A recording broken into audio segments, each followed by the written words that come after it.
ఈరోజు ఇంజనీరింగ్ కాలేజీలు అంటే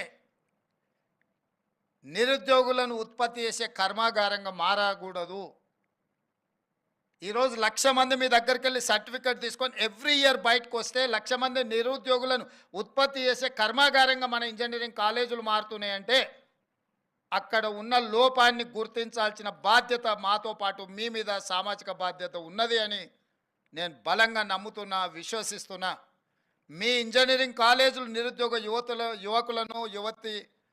యువకులను ఉత్పత్తి చేసే కర్మాగారం కాకూడదు.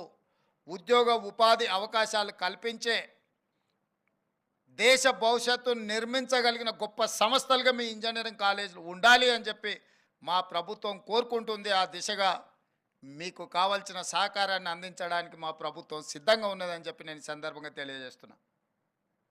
అదేవిధంగా ఈరోజు